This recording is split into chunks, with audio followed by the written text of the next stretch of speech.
Vous ne vous en êtes peut-être jamais rendu compte, sous l'effet de la peur, lors d'une agression, vous voyez les choses différemment. Vous passez en vision tunnelisée. Vous vous concentrez tellement sur un point, sur un détail ou une difficulté, sur un dixième de votre champ de vision, que tout le reste s'efface. Il n'existe plus. Pourtant, la solution à nos problèmes est souvent à l'extérieur du tunnel, cachée dans ce que l'on ne voit plus. Or, a toujours su quel était son problème.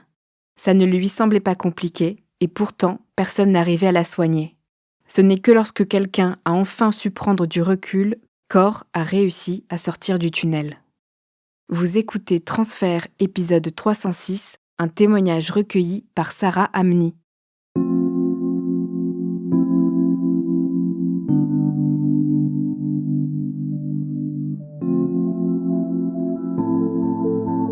J'ai vu des tonnes et des tonnes de psychologues, psychothérapeutes, hypnothérapeutes, sophrologues. Je leur ai fait part du mal-être que je vivais, des tristesses que j'endurais, des difficultés mentales, des souffrances mentales. Du fait que, notamment, j'avais des crises d'angoisse, donc eux me donnaient des conseils, un peu comme du coaching, et je les arrêtais au bout de 30 minutes d'échange en leur disant « Oups, j'ai oublié quelque chose. J'ai été victime d'inceste. » Je m'appelle Or, j'ai 33 ans, bientôt 34. Je suis avocate pénaliste. J'ai un joli cabinet à Paris. Je travaille avec 2 collaboratrices que j'aime beaucoup. J'interviens dans des dossiers qui sont assez prenants et pour certains assez médiatiques. Et puis parallèlement, je suis bipolaire de type 2.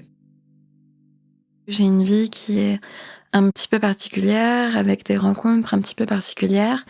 Ça t'arrive assez régulièrement de te réveiller le matin, de prendre ton petit déjeuner dans ta cuisine, et 1 heure après, tu serres la main d'un meurtrier, d'un violeur, et de toute cette partie de la population. Moi, cet été, après m'être mariée et avoir vécu en quelque sorte les plus belles heures de ma vie, je suis partie en voyage de noces en Martinique. C'était vraiment, je sais pas, c'était merveilleux. C'est exactement ce dont tu rêves pour un voyage de noces. J'ai jamais eu l'occasion de trop voyager dans ma vie, donc c'était vraiment superbe. Je rentre à Paris et je sens que je suis pas comme d'habitude. Au début, j'essaye de faire un peu de pensée positive en me disant que je dois m'accorder du temps pour moi. Je dois prendre sur moi, que c'est normal de redescendre de son petit nuage. C'est normal de faire un petit blues, en fait, post-mariage, de pas reprendre le boulot tout de suite. Et puis, le lendemain matin, je suis assise sur mon fauteuil, je peux à peine bouger, je sens plus mes jambes.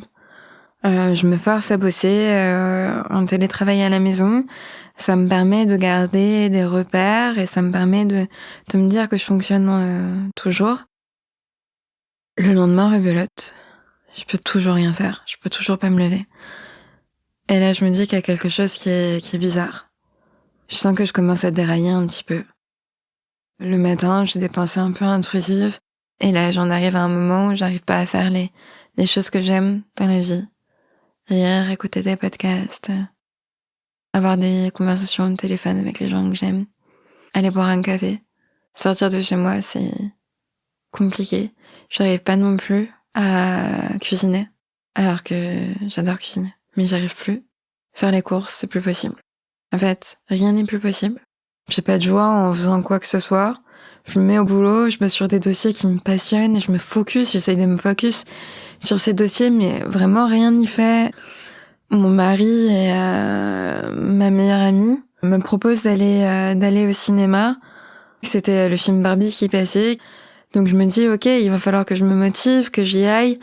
On boit un verre, mais pareil, quand on boit un verre, j'ai les pensées tout ailleurs. J'arrive pas à suivre la conversation. On va au ciné, j'arrive pas à rentrer dans le film, alors que c'est pas forcément le film le plus compliqué. On sort du cinéma. Je reprends le métro avec mon mari, et en fait, à ce moment-là, ce qui se passe, c'est qu'il y a un type qui essaye de se suicider. Donc il se jette sur les rames. Et là, je commence à faire une énorme crise d'angoisse, je me mets à crier. J'ai trop peur que ce monsieur meure. Donc les rames sont arrêtées. Mais je garde quand même cette image en tête Je rentre chez moi, j'arrive toujours pas à redescendre de cette crise d'angoisse. Et le lendemain, là, c'est vraiment une catastrophe. Là, je peux même pas travailler. Je peux littéralement rien faire. À un moment, je me dis qu'il faut absolument que je prenne rendez-vous chez un psychologue. Je cherche absolument des rendez-vous avec un psychologue proche de chez moi parce que je peux toujours pas prendre le métro. Je trouve une psychologue, donc je me déplace. Il doit être 17h30. Déjà, la route est assez épuisante pour moi. Je mets de la musique dans mes oreilles. J'écoute du métal parce que je me dis qu'il faut vraiment que je reste éveillée. C'est super compliqué.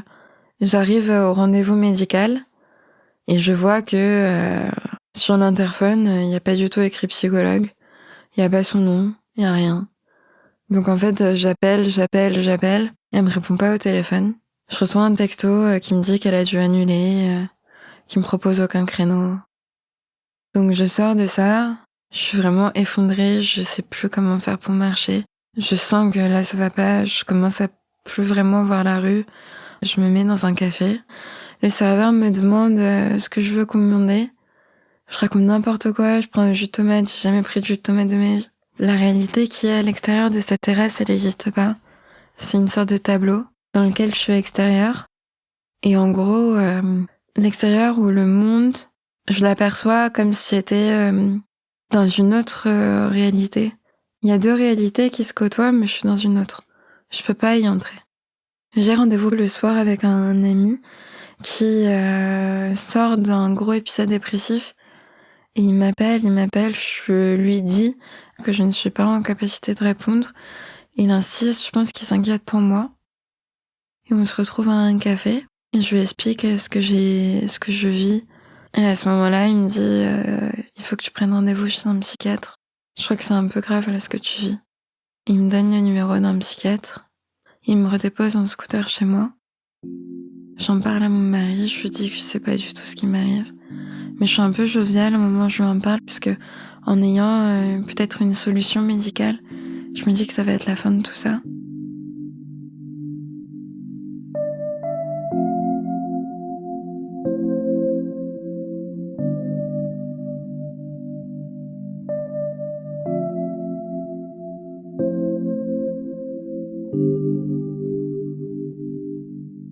Donc je me rends chez le psychiatre. Je fais vraiment attention à me laver, à enfiler un jean, à être propre et présentable, parce que j'avais peur que la psychiatre me prenne pour une folle. Je lui explique un petit peu ce qui se passe. Elle me pose beaucoup de questions. Elle me pose des questions qui seraient peut-être en rapport avec la schizophrénie et des questions en rapport avec la bipolarité. Et j'apprends à ce moment-là que je suis bipolaire de type 2, ce qui veut dire que j'ai des phases de création, mais au sein desquelles on va jusqu'au bout de ces idées, quitte à mettre sa santé en péril. On peut se priver de nourriture, priver de sommeil, priver d'activité physique, parce qu'il faut venir à bout de ces projets. On a de grands projets d'entrepreneuriat, mais on se donne pour y arriver. En revanche, on a des phases basses qui sont vraiment très très graves, avec des risques suicidaires avérés, des épisodes dépressifs extrêmement graves, avec des manifestations physiques et avec des pensées intrusives, des phobies d'impulsion. Et là, j'ai un énorme soulagement, parce que j'ai enfin la réponse à 33 ans de vie. Je peux pas retenir mes larmes. Je ne sais pas si c'est de l'angoisse, c'est de la tristesse. Je sais pas. J'arrive pas à faire le tri sur les émotions que je ressens à ce moment-là. Je tiens à peine sur le fauteuil de ma psychiatre. Elle est super pro et elle me tend un mouchoir et elle me dit c'est normal, d'autres sont passés par là. Et c'est très rassurant. Ne serait-ce qu'entendre que d'autres sont passés par là, je me sens pas seule au monde. J'apprends à ce moment-là que je vais être en traitement toute ma vie et que c'est pas un traitement léger. C'est un traitement qui peut avoir des incidences sur mes aspects cognitifs. Et c'est tout à la fois une nouvelle qui est assez bouleversante pour moi. Quand mon mari apprend que j'ai ce diagnostic, la première chose qu'il fait, c'est vraiment le tourner en dérision et c'est de trouver sur Internet la liste des personnes bipolaires, mais stylées, pour que je me dise que, bon, cool. C'est pas la fin de ma vie non plus. Ma meilleure amie, c'est un peu pareil. J'entretiens une relation vraiment fusionnelle avec ma meilleure amie. C'est presque une amitié amoureuse. Et ils font en sorte de mettre en place un plan où je suis jamais seule. C'est vraiment la chose la plus belle qu'on ait pu me faire. En relisant les symptômes et en faisant en quelque sorte une sorte de rétrospective, bah oui, c'était sûr. C'était sûr, c'est tellement criant et c'est tellement évident que je peux presque relire mon passé à l'aune de ce diagnostic, et pas du tout de façon artificielle, en découpant précisément les phases hautes et les phases basses. Après mon diagnostic, j'ai lu un ouvrage qui s'appelle Triste Tigre. J'ai compris à la lecture de cet ouvrage que les personnes bipolaires avaient très souvent été victimes d'inceste ou d'abus d'autorité, ou d'agression sexuelle, ou de viol par le passé. Et puis j'ai compris qu'il était parfaitement possible de voir l'inceste comme le premier phénomène de dissociation. La première dissociation que j'ai vécue, ça a été pendant l'effet d'inceste. Ça fait une sorte de déflagration en moi.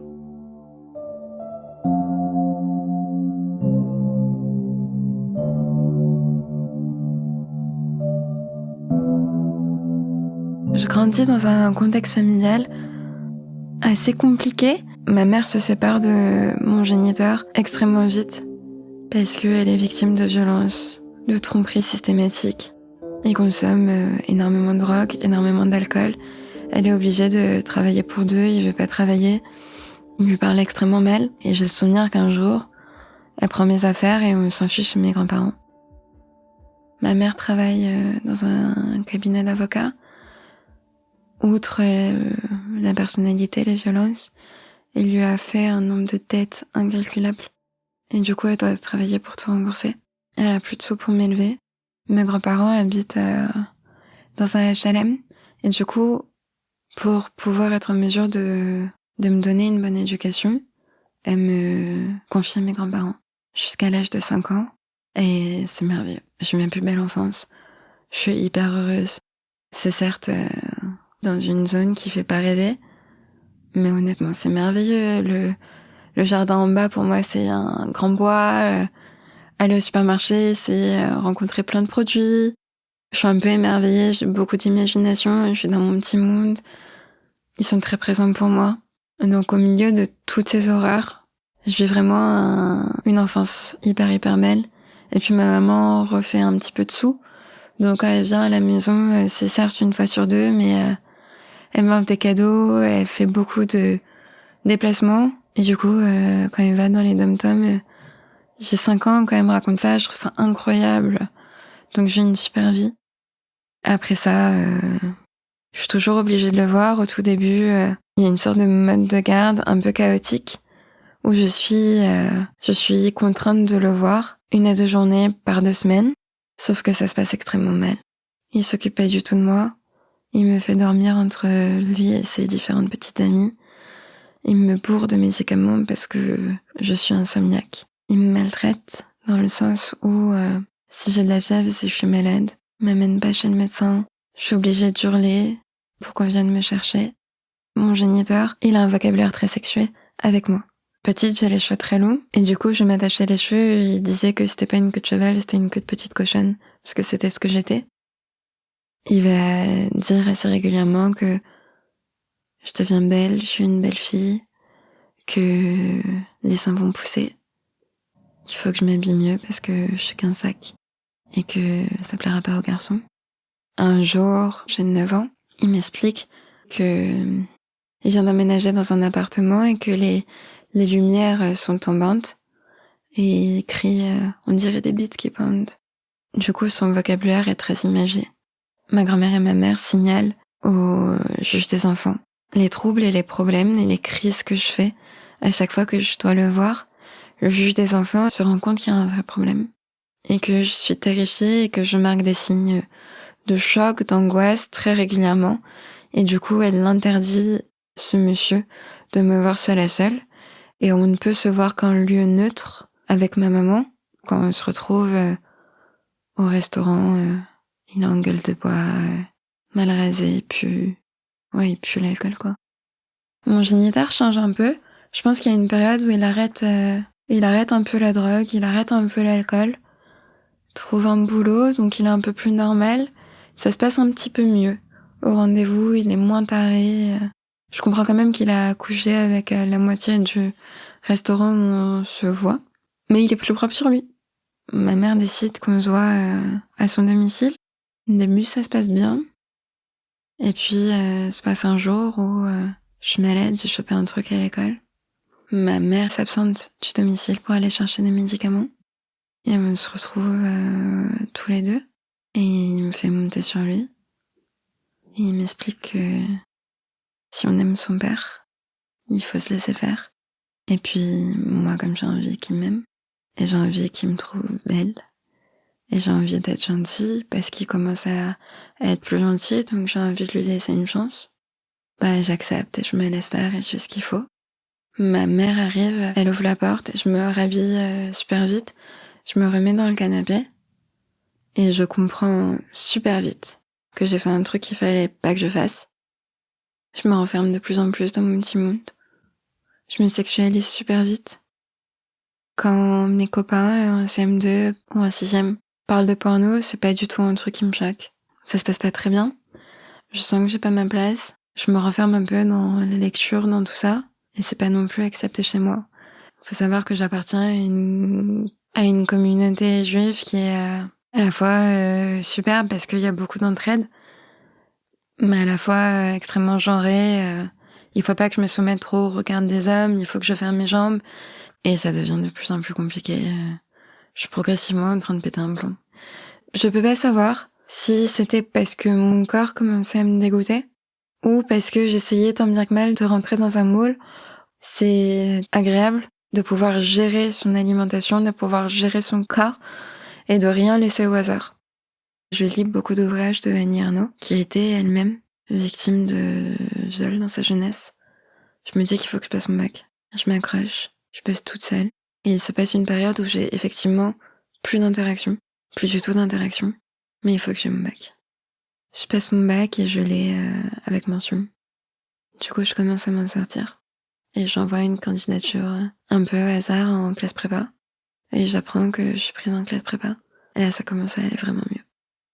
À ce moment-là, le travail devient officiellement ma nouvelle drogue.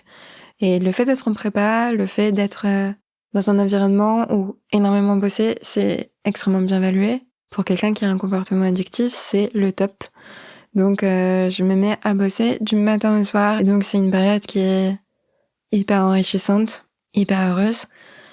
C'est l'aspect le plus génial de la bipolarité type 2, c'est qu'en phase haute, on est des brutes. Je peux enchaîner dans ces moments-là des écrits hyper travaillés, hyper précis. On veut toujours plus, on veut se donner à fond. Donc évidemment, c'est un phénomène de la bipolarité. À l'issue de ma prépa, j'ai un déclic. Ma mère était avocate, je voulais surtout pas être avocate parce que les dossiers de pédophilie, les dossiers d'inceste, c'était hors de question. Mais là, j'ai un déclic et je me rends compte qu'il faut que je comprenne l'autre, qu'il faut que je comprenne ce qu'il y a dans la tête d'un criminel, qu'il faut que je comprenne quels sont ses besoins, il faut que je voie l'homme ou la femme derrière le monstre. Et je deviens avocate pénaliste. Et ça devient ma raison d'être.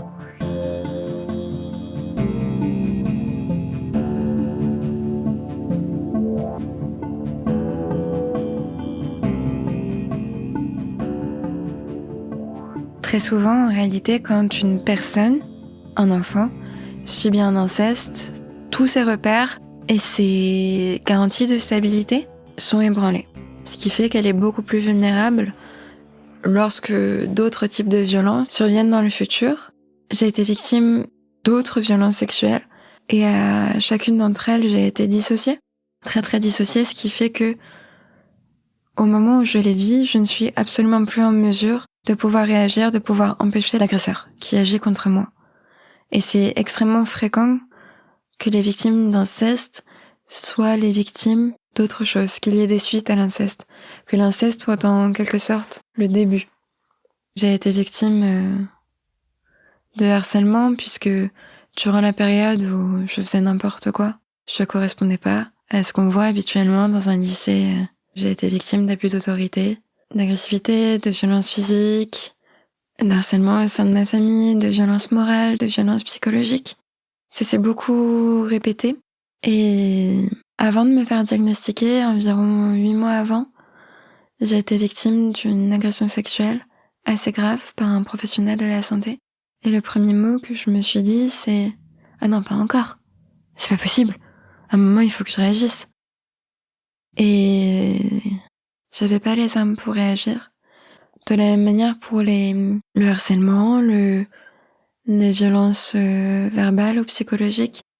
Quand on a été victime d'inceste, on n'a pas les bases pour dire « Non, je veux pas ». On est toujours dans une blessure de la reconnaissance, blessure de l'abandon, besoin de plaire puisque c'est souvent le préquel d'un inceste. Et on a tendance à tout accepter. Chacun de ces éléments ont aggravé mon état et qu'à force de le cacher dans un placard, je me retrouvais à faire des épisodes dissociatifs et qu'il fallait qu'à un moment, je prenne ça en main parce que je voulais pas faire des victimes collatérales. Je pense que les événements de ma vie expliquent beaucoup le fait que je sois bipolaire. Néanmoins, pour établir le diagnostic d'une bipolarité, en général, il faut un événement traumatisant, une hérédité. Pour le trauma, je sais. Malheureusement, pour l'hérédité, je sais pas, puisqu'il y a toute une partie de mon arbre généalogique que je veux pas connaître, que je connais pas. Donc peut-être qu'il est de ce côté. Peut-être qu'il est du côté de ma mère, mais j'en ai strictement aucune idée. Aujourd'hui, je me sens parfois hyper forte de pouvoir avancer en ayant ce diagnostic. Mon traitement est assez fort. Faut faire attention à son poids aussi, puisqu'on peut prendre jusqu'à 8 kilos avec le traitement. Et plus trop le droit de conduire aussi, puisque j'ai des somnolences. C'est difficile un traitement. C'est difficile cognitivement parce que j'ai des trous de mémoire. Des gros trous de mémoire. Vraiment, des gros trous. Je me suis réveillée un jour, j'avais un rendez-vous avec mon meilleur ami, un rendez-vous client hyper important prévu depuis 2 semaines, j'avais tout oublié. Des fois, je suis dans le métro, je me rappelle plus du chemin de chez moi. Je me confonds sur les lignes, je descends à mauvaise station.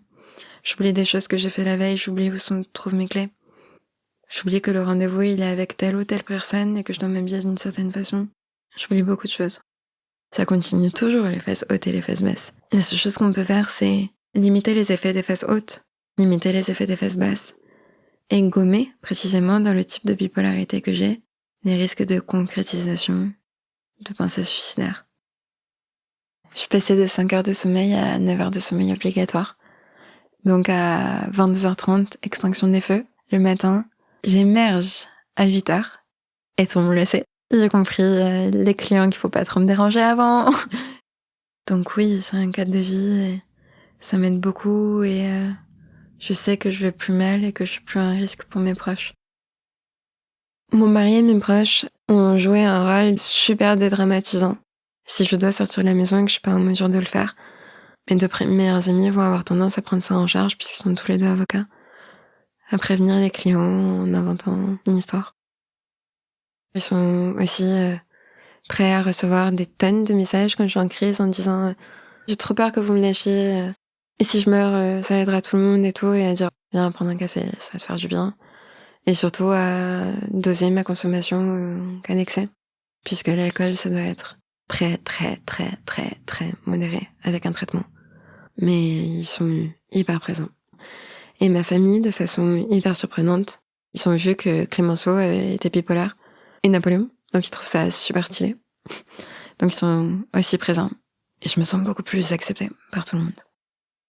J'ai pour projet de faire un enfant avec mon mari. Donc on a un process PMA. Ça m'aide à motiver, à tenir le cap. J'ai beaucoup de projets dans mon cabinet.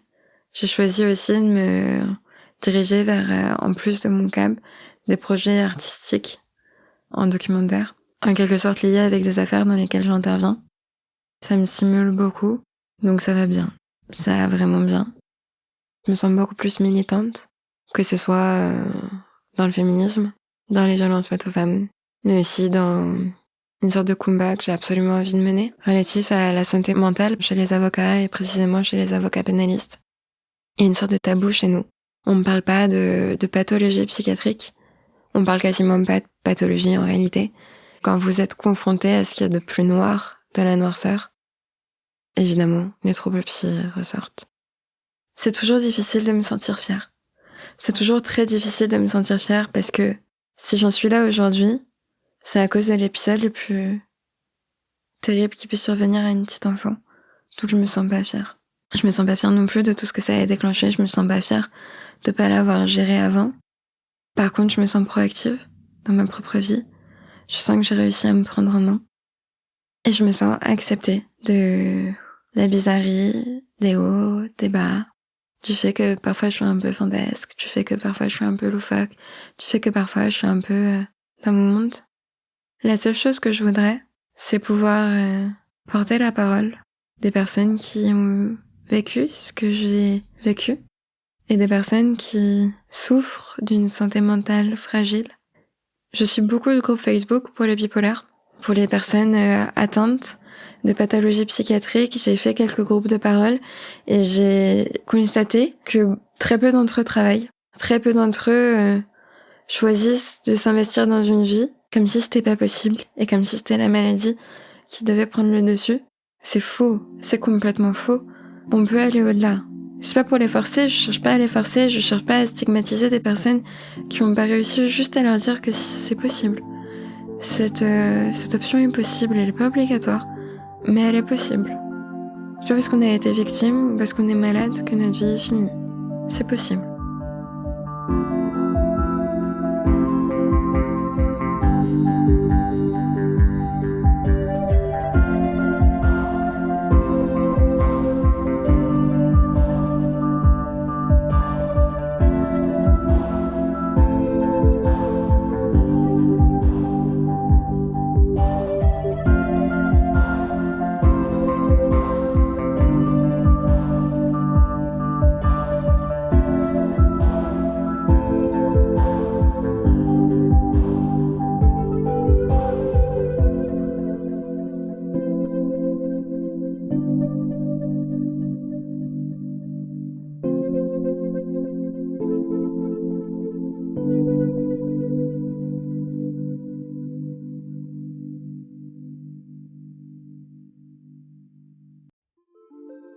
Vous venez d'écouter Transfert, épisode 306, un témoignage recueilli par Sarah Amni.